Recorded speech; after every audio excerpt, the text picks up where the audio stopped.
किसान भाइयों, क्या कभी आपके साथ ऐसा हुआ है कि आपने जी तोड़ मेहनत की, धान की रोपाई भी समय पर की, लेकिन जब पैदावार का समय आया तो नतीजा उम्मीद के मुताबिक नहीं मिला? अक्सर हम एक छोटी सी गलती कर बैठते हैं, एक ऐसे सुनहरे मौके को चूक जाते हैं जो हमारी पूरी मेहनत पर पानी फेर सकता है या हमारी पैदावार को दोगुना कर सकता है। ये मौका आता है धान की रोपाई के ठीक 20 से 30 दिन बाद। ये वो 10 दिन का जादुई समय है जब आप कुछ खास काम सही तरीके से करके अपनी धान की फसल में कलनों की बाढ़ ला सकते हैं, पैदावार में वो चमत्कार देख सकते हैं जिसकी आपने सिर्फ कल्पना की होगी। नमस्कार, मैं हूं आपका दोस्त और किसान मित्र चैनल में आपका स्वागत करता हूं। आज मैं आपको वही रहस्य बताने वाला हूं। मैं आपको 4 काम बताऊंगा और यकीन मानिए जो चौथा और आखिरी काम है वो इतना जरूरी है कि उसके बिना पहले 3 काम भी अधूरे हैं। तो वीडियो को अंत तक जरूर देखिएगा क्योंकि असली चमत्कार का राज आखिर में ही खुलेगा। सबसे पहले हमें यह समझना होगा कि धान की रोपाई के बाद 20 से 30 दिन का समय इतना महत्वपूर्ण क्यों है। कृषि विज्ञान की भाषा में इस अवस्था को टिलरिंग स्टेज या कल्ले फूटने की अवस्था कहा जाता है। ये वो समय है जब धान का एक पौधा अपने आप को कई पौधों में विभाजित करता है, यानी एक ही जड़ से कई नए तने या कल्ले निकलते हैं। जितने ज्यादा स्वस्थ और मजबूत कल्ले होंगे, उतनी ही ज्यादा बालियां आएंगी और अंत में उतनी ही बम्पर पैदावार होगी। अगर इस समय पौधे को सही पोषण, सही माहौल और सही देखभाल नहीं मिली तो कल्ले कम निकलते हैं, पौधे कमजोर रह जाते हैं और पूरी फसल का भविष्य अंधकारमय हो जाता है। ये ठीक उसी तरह है जैसे किसी बच्चे के शुरुआती विकास के दिन। अगर उस समय उसे सही खानपान और देखभाल मिले तो वो जीवन भर स्वस्थ और मजबूत रहता है। आपकी धान की फसल के लिए भी ये 20 से 30 दिन का समय वही शुरुआती विकास का महत्वपूर्ण चरण है। इस दौरान की गई छोटी सी भी लापरवाही आपकी पूरी मेहनत पर पानी फेर सकती है और वहीं थोड़ी सी अतिरिक्त और सही देखभाल आपकी उम्मीद से कई गुना ज्यादा फल दे सकती है। इसलिए इस समय को हल्के में लेने की भूल बिल्कुल न करें। ये सिर्फ एक महीना नहीं बल्कि आपकी आने वाली पैदावार का आधार है। अब बात करते हैं उस जादुई काम की, उस चमत्कार की जिसे आपको इस सुनहरे दौर में करना है। ये कोई एक काम नहीं बल्कि 4 कामों का एक ऐसा समन्वित यानी इंटीग्रेटेड पैकेज है जिसे अगर सही क्रम और सही तरीके से किया जाए तो परिणाम चमत्कारिक होते हैं।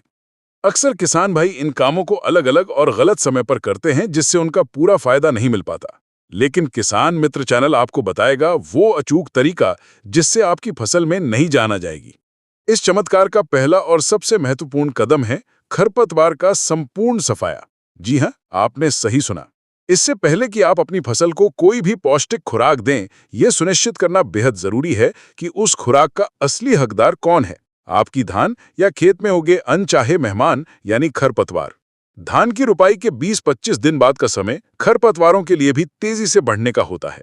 ये खरपतवार न सिर्फ आपके खेत की मिट्टी से नाइट्रोजन, फास्फोरस, पोटाश और जिंक जैसे कीमती पोषक तत्वों को चुराते हैं, बल्कि पानी, धूप और हवा के लिए भी आपके धान के पौधों से मुकाबला करते हैं। सोचिए, आप जो महंगी खाद अपनी फसल के लिए डाल रहे हैं, उसका 30 से 40% हिस्सा ये खरपतवार खा जाते हैं। इससे आपके धान के पौधे कमजोर हो जाते हैं, उनमें कल्ले कम फूटते हैं और उन पर कीड़ों और बीमारियों का हमला भी आसानी से हो जाता है। खरपतवार नियंत्रण के लिए आप 2 तरीके अपना सकते हैं। पहला है पारंपरिक निराई गुड़ाई, जो सबसे प्रभावी तरीकों में से एक है। सामान्यतः धान की फसल में 2 निराई गुड़ाई की आवश्यकता होती है, पहली रोपाई के 20-25 दिन बाद और दूसरी 40-45 दिन बाद।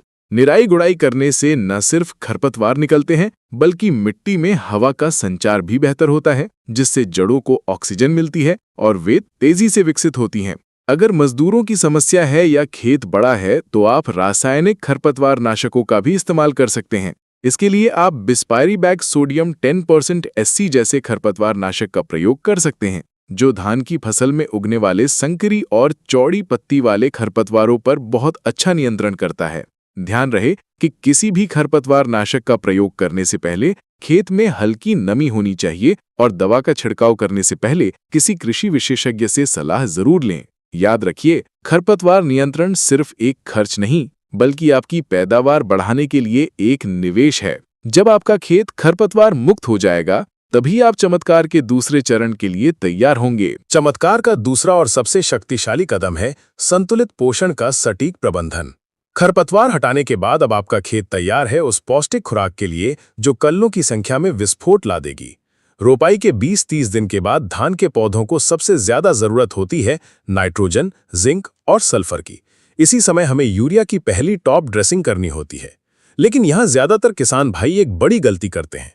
वे अंदाजे से यूरिया का छिड़काव कर देते हैं, कभी कम तो कभी बहुत ज्यादा यूरिया डालने से फसल एकदम से गहरी हरी तो हो जाती है, लेकिन पौधे कमजोर हो जाते हैं, उनमें बीमारियां लगने का खतरा बढ़ जाता है और वे हल्की हवा में ही गिर जाते हैं। तो सही तरीका क्या है? सही तरीका है यूरिया का संतुलित प्रयोग। सामान्य तौर पर बौनी किस्मों के लिए रोपाई के 20-25 दिन बाद प्रति एकड़ लगभग 35 किलोग्राम यूरिया डालना चाहिए। यूरिया डालने का सबसे अच्छा समय शाम का होता है, जब पत्तों पर ओस न हो। यूरिया को कभी भी खड़े पानी में ना डालें। टॉप ड्रेसिंग करने से एक दिन पहले खेत से पानी निकाल दें और यूरिया डालने के 24 घंटे बाद हल्की सिंचाई करें। इससे यूरिया का 100% लाभ पौधे को मिलता है। अब आते हैं उस खास नुस्खे पर जो इस पोषण प्रबंधन को चमत्कार बनाएगा। आपको सिर्फ यूरिया नहीं डालना है, बल्कि उसके साथ मिलाना है एक और जरूरी तत्व, जिंक सल्फेट।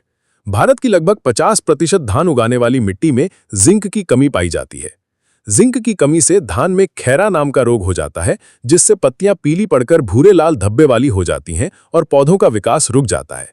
जिंक पौधों में हार्मोन बनाने, क्लोरोफिल के निर्माण और नाइट्रोजन के सही उपयोग में मदद करता है, जिससे कल्ले अधिक निकलते हैं और पौधे स्वस्थ रहते हैं। आपको प्रति एकड़ लगभग 5 से 10 किलोग्राम जिंक सल्फेट 21% या 33% वाला को यूरिया में अच्छी तरह मिलाकर छिड़काव करना है।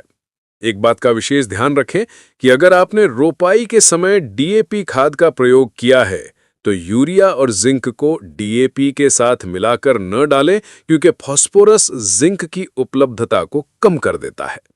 बेहतर है कि आप यूरिया और जिंक को सूखी रेत या सूखी मिट्टी में मिलाकर समान रूप से पूरे खेत में बिखेरें। ये यूरिया और जिंक का मिश्रण आपकी फसल के लिए अमृत का काम करेगा। ये वो जादुई खुराक है जो कमजोर पौधे में भी जान फूंक देगी और कल्लों की संख्या को 2 गुना करने की क्षमता रखती है। हमारे चमत्कार का तीसरा और अक्सर नजरअंदाज किया जाने वाला लेकिन बेहद महत्वपूर्ण कदम है पानी का कुशल प्रबंधन। धान का मतलब ये नहीं कि खेत हमेशा लबालब पानी से भरा रहे।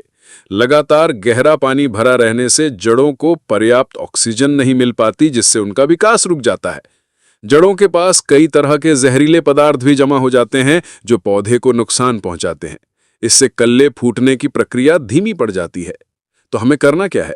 हमें अपनानी है ऑल्टरनेट वेटिंग एंड ड्राइंग, यानी बारी बारी से खेत को गीला और सूखा रखने की विधि। इसका सरल भाषा में मतलब है कि सिंचाई के कुछ दिनों बाद खेत के पानी को स्वाभाविक रूप से सूखने दें। जब मिट्टी में हल्की दरारें दिखने लगें या पैर रखने पर मिट्टी पैरों में न छिपके, तब दोबारा हल्की सिंचाई करें। इस प्रक्रिया से जड़ों को हवा मिलती है, वे गहराई तक जाती हैं और मजबूत बनती हैं।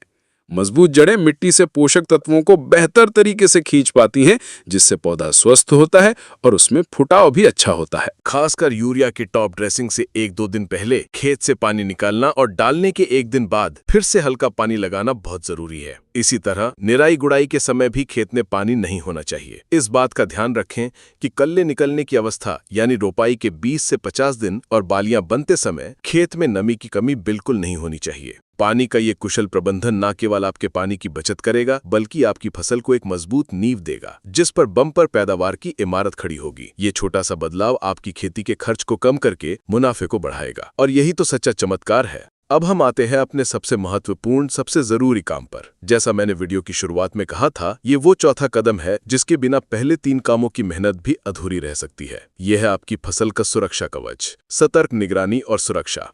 जब आप अपनी फसल को इतना अच्छा पोषण और माहौल दे रहे हैं, तो ये स्वाभाविक है कि उस पर कुछ दुश्मनों की भी नजर पड़ेगी। ये दुश्मन है कीट और बीमारियां।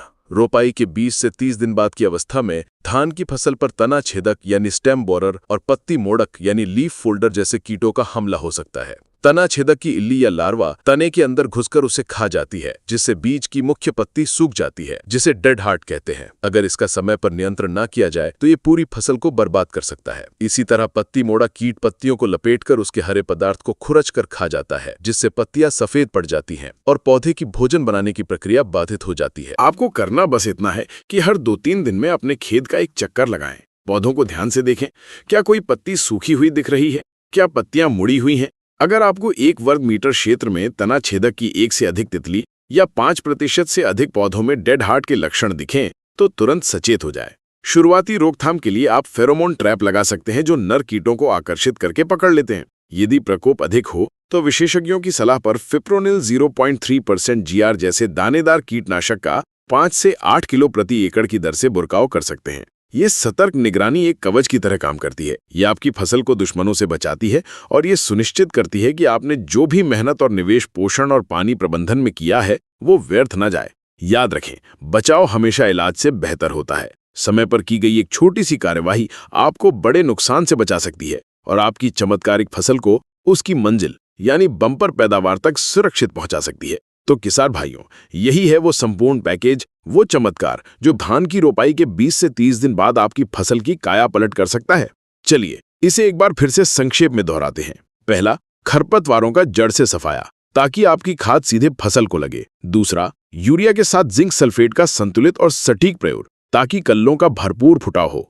तीसरा, बारी बारी से गीला और सूखा रखकर पानी का कुशल प्रबंधन ताकि जड़ें मजबूत बने। और चौथा, जो कि सबसे जरूरी है, वो है सतर्क निगरानी ताकि कीट और बीमारियां आपकी मेहनत पर पानी ना फेर सकें। याद रखिए, ये चारों काम एक दूसरे से जुड़े हैं। बिना खरपतवार निकाले खाद डालना पैसे की बर्बादी है।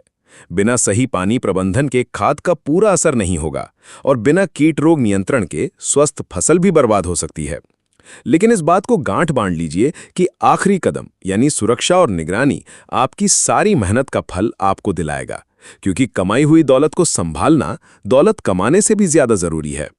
मैं आपको विश्वास दिलाता हूं, अगर आपने इन बातों पर अमल कर लिया तो रोपाई के 45 से 50 दिन बाद जब आप अपने खेत में खड़े होंगे तो आपको अपनी आंखों पर यकीन नहीं होगा। आपके धान के हर पौधे में 25 से 30 स्वस्थ कल्ले होंगे, पूरे खेत में एक समान हरियाली होगी और फसल की बढ़वार देखकर आपका दिल खुश हो जाएगा। ये कोई जादू नहीं, बल्कि विज्ञान और सही समय पर की गई सही मेहनत का परिणाम है। ये वो चमत्कार है जिसे आप खुद अपने हाथों से अपनी मेहनत से साकार करेंगे। आशा है किसान मित्र चैनल की ये जानकारी आपके काम आएगी। अगर आपको ये वीडियो पसंद आया हो तो इसे लाइक करें और दूसरे किसान भाइयों के साथ भी शेयर करें ताकि वे भी इस जानकारी का लाभ उठा सकें। धान की खेती से जुड़ा आपका कोई भी सवाल हो तो नीचे कमेंट बॉक्स में जरूर लिखें। हम आपके हर सवाल का जवाब देने की पूरी कोशिश करेंगे। और हाँ, अगर आपने अभी तक हमारे चैनल किसान मित्र को सब्सक्राइब नहीं किया है तो अभी कर लें और घंटी वाले निशान को भी दबा दें ताकि खेती किसानी से जुड़ी ऐसी ही महत्वपूर्ण जानकारी आप तक सबसे पहले पहुंचती रहे। आप सभी की फसल लहलहाए, यही हमारी कामना है। धन्यवाद।